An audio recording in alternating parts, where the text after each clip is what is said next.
ஓம் தத்புருஷாய வித்மஹே வக்ரதுண்டாய தீமஹி தன்னோ தந்திஹி பிரச்சோதயாத். சர்வமும் சிவமயம். அனைவருக்கும் வணக்கம். இன்றைக்கி நம்ம பார்க்க போகிறது கொஞ்சம் மனசங்கடத்தை தரக்கூடிய ஒரு பதிவு.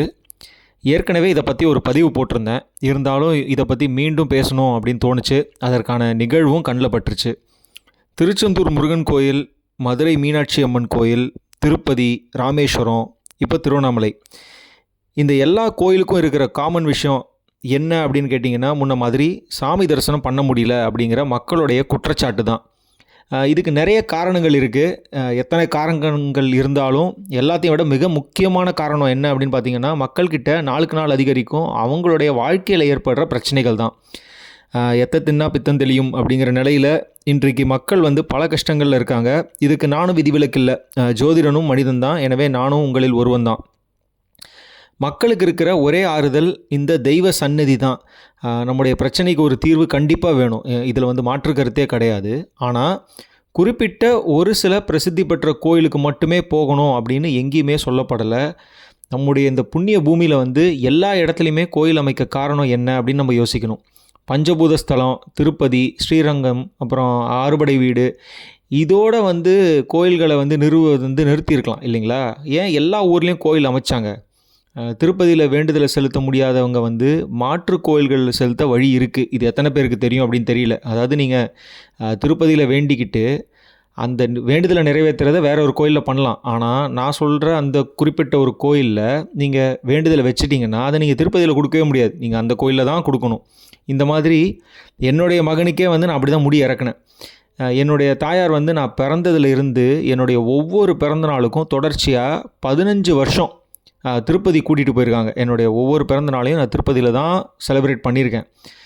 இப்போ அப்படி பண்ண முடியாது. ஏன்னா கூட்டம் அப்படி. மக்களும் பல்வேறு இடத்துலேருந்து இப்போ வராங்க. நிறைய இடத்துலேருந்து வரதுக்கான ஆக்சசபிலிட்டியும் ஈஸி ஆயிடுச்சு. அதனால் ஏகப்பட்ட கூட்டம் ஒரே இடத்துல கூடுறதுனால முன்ன மாதிரி நம்மளால் இப்போ ஒரே இடத்துல இது பண்ண முடியாது. கடந்த 2019க்கு அப்புறம், அதாவது கோவிடுக்கு அப்புறம் ஆன்மீகம் மற்றும் பக்தி சம்பந்தப்பட்ட யூடியூப் சேனல்ஸ்கள் நிறைய ஆரம்பிக்கப்பட்டு அது மூலமாக பல கோயில்களை பற்றி மக்களுக்கு தெரிய ஆரம்பிச்சிது. இப்போ தனிநபர்கள் நிறைய பேர் கூட அவங்கவுங்க யூடியூப் சேனல்னு ஒன்று ஸ்டார்ட் பண்ணி அதில் நிறைய ஆன்மீக தகவல்களையும் மற்றும் இந்த மாதிரி கோவில் ஸ்தலங்களை பற்றியும் பேச ஆரம்பிச்சிட்டாங்க. இது மிக மிக உன்னதமான ஒரு விஷயம். பயங்கர சந்தோஷம். இதில் ஆன்மீகம் பற்றியும் பக்தி பற்றியும் வளர்கிறதுக்கு, குறிப்பாக அடுத்த தலைமுறைக்கு இந்த விஷயங்களை கொண்டு சேர்க்கறதுக்கு மிகவும் உபயோகமாக இருக்கிற, இன்றைக்கி பெரும்பாலும் மக்கள்கிட்ட அவங்க ஸ்மார்ட் ஃபோன் மட்டும்தான் பிரதானமாக யூஸ் பண்ணுறதுனால இந்த யூடியூப் பிளாட்ஃபார்ம் அப்படிங்கிறது இந்த காலத்துக்கு ஏற்ற ஒரு கருவி. இதில் மாற்று கருத்தே கிடையாது. இது நல்ல விஷயம். இப்போ இதில் இருக்கிற பிரச்சனை என்ன அப்படின்னு பார்த்தீங்க அப்படின்னா, உங்கள் வாழ்வை குபேரனாக்கும் கோயில், உங்கள் தலையெழுத்தை மாற்றும் கோயில், குப்பையிலிருந்து கோபுரம் போக இந்த கோவில், இப்படி தலைப்பு வச்சு ஒரே ஒரு வீடியோ போட்டால் போதும், ஒட்டுமொத்த மக்களும் அந்த கோவிலை குவிஞ்சிடுவாங்க. ஒரு வருஷத்துக்கு முன்னாடி திருவண்ணாமலை நான் போயிருந்தேன். இதை பழைய வீடியோலையும் சொல்லியிருந்தேன். பட் ஒரு சக நண்பருடைய திருமண இதுக்காக போயிருந்தப்போ ஒரு ஆட்டோ டிரைவர் அண்ணா சொன்னார், இங்கே மக்கள் கூட்டம், அதாவது திருவண்ணாமலையில் மக்கள் கூட்டம் அலைமோதுது. வேறு ஒரு மாநிலத்தில் இருக்கிற ஒரு ஜோதிடர் இந்த கோயில் பற்றி சொன்னதுனால, அவர் என்ன சொன்னார், யார், எதுவுமே தெரியாது. பட் அவர் பகிர்ந்ததை நான் சொல்கிறேன். ஸோ அந்த மாதிரி ஏதோ ஒரு விஷயம் சொன்னதுனால எல்லா பக்கத்தில் இருந்தும் இப்போது இங்கே கூட்ட நெரிசல் ஜாஸ்தி ஆயிடுச்சு. ரியல் எஸ்டேட்லாம் கூட பயங்கரமாக விலை ஏறிடுச்சு அப்படின்னு அவருடைய ஆதங்கத்தை வெளிப்படுத்தினார். முன்னெல்லாம் கிரிவலம் பௌர்ணமி அன்றைக்கு மட்டும்தான் செய்வாங்க. இப்போ எல்லா நாட்கள்லேயும் மக்கள் கிரிவலம் போகிறதுனால இன்னும் கூட்ட நெரிசல் ஜாஸ்தி ஆகிடுச்சு. அவருடைய பிரச்சனை. அவரால் என்ன கூட்டம் நிறையா வந்துருச்சு, அதனால் அவருக்கு சவாரி ஜாஸ்தி ஆகுன்னா அது ஒரு பக்கம் இருந்தாலும் அவரால் நிம்மதியாக ஒரு சென்டர் ஆஃப் ஏரியாவுக்குள்ளே போயிட்டு வெளியில் வர முடியல. ஸோ அவருடைய ஆதங்கத்தை பகிர்ந்துக்கிட்டார்.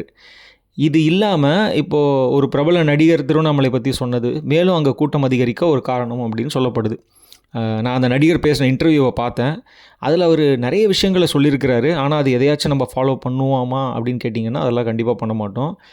நம்மளுக்கு தேவை இன்ஸ்டன்ட் ரெடி மிக்ஸ் மாதிரி ஒரு கோயில். ஸோ அந்த கோயிலோட பேர் கிடச்சிருச்சு. அதனால் மக்கள்லாம் அதை மட்டும்தான் ஃபாலோ பண்ண போகிறாங்க, ஃபாலோவும் பண்ண ஆரம்பிச்சிட்டாங்க. குறிப்பாக பிரபலங்கள் இந்த மாதிரி ஒரு இடத்துக்கு போகும்போது அவங்க வாழ்க்கையில் ஒரு பெரிய நன்மை ஏற்படுறத ப்ரொஜெக்ட் பண்ணியோ இல்லை அதுக்கான சம்பவங்கள் நடக்கும்போதோ அந்த பிரபலம் அந்த கோயில் போனதுனால தான் அவருக்கு அந்த பெயரும் புகழும் கிடச்சிது அப்படிங்கிறது அர்த்தம் கிடையாது. இந்த மைண்ட் செட்லேருந்து ஃபஸ்ட்டு நம்ம வெளியில் வரணும். முந்தானேத்து திருவண்ணாமலை அண்ணாமலையார் கோயிலில் ஏற்பட்ட மோதல் குறித்து வந்த செய்தியை நியூஸில் பார்த்தேன். ஒருத்தர் வந்து போட்டு அடிச்சுக்கிறத பார்த்திங்க அப்படின்னா ரொம்ப வந்து கொடூரமாக தாக்கிக்கிட்டாங்க. இதை பற்றி அந்த மக்கள் அங்கே இருக்கிற மக்கள்கிட்ட வந்து ஒரு நியூஸ் ரிப்போர்ட்டர் வந்து பேட்டி கேட்குறாரு. அதுக்கு வந்து மக்கள் சொல்கிற இது என்னென்னு பார்த்தீங்கன்னா, அங்கே இருக்கிறவங்களே என்ன சொல்கிறாங்க அப்படின்னா, கோயிலுடைய நிர்வாகம் சரியில்லை, வேற்று மாநிலத்தவர்கள் வந்து அதிகமாக வராங்க, குழந்தைகள் அதனால் பராமரிப்பு சரியாக இல்லை, அந்த ஆர்கனைசேஷன் மேனேஜ்மெண்ட்லாம் சரியாக இல்லாதனால குழந்தைங்களையும் வயதானவர்களையும் அழைத்து கொண்டு ரொம்ப நேரமாக வந்து வரிசையில் எங்களால் நிற்க முடியல, இப்படின்னு நிறைய காரணங்கள் சொல்கிறாங்க. இதெல்லாம் ஒரு பக்கம் இருந்தாலும் இதெல்லாம் கொஞ்சம் இதில் சரி தவறுங்கிறத நம்ம போய் அனலைஸ் பண்ணுறதுக்கு முன்னாடி இதெல்லாம் கொஞ்சம் ஓரமாக வச்சுட்டு கோயிலுக்கு நம்ம எதுக்கு போகிறோம் அப்படின்னு கொஞ்சம் நிதானமாக யோசிங்க. ஏற்கனவே ஏகப்பட்ட பிரச்சனைகள் சங்கடங்களில் சிக்கி இருக்கிற நம்ம வந்து ஒரு மன நிம்மதியை தேடி தான் போகிறோம் இல்லைங்களா? இன்னும் பலர் வந்து அவங்க வாழ்க்கையில் பொருளாதார சிக்கல், உறவு முறைகளில் உள்ள பிரச்சனைகளிலிருந்து விடுபடுறது, அதுக்காக தான் இறைவனை தேடி போகிறாங்க. இறைவனை வந்து நீங்கள் தாயாகவும் தகப்பனாகவும் பாவித்து நம்ம பிரச்சனையை சொல்லும்போது எப்படிப்பட்ட சூழ்நிலை தேவைப்படும்? கொஞ்சம் நம்ம சிந்திக்கணும் இல்லைங்களா? ஒருத்தர் தள்ளி விட்டுட்டு அடித்து பிடிச்சி போய் பார்க்குறது சரியான முறையா அப்படின்னு நம்ம தான் நம்மளை கேள்வி கேட்கணும். 8 to 9 மணி நேரம் ஒரு க்யூவில் நின்று உங்களால் ஒரு 30 நிமிஷம் கூட கடவுளை பார்க்க முடியல அப்படின்னா எனக்கு அந்த கோயில் வேண்டாம் அப்படின்னு முடிவு பண்ணணும்.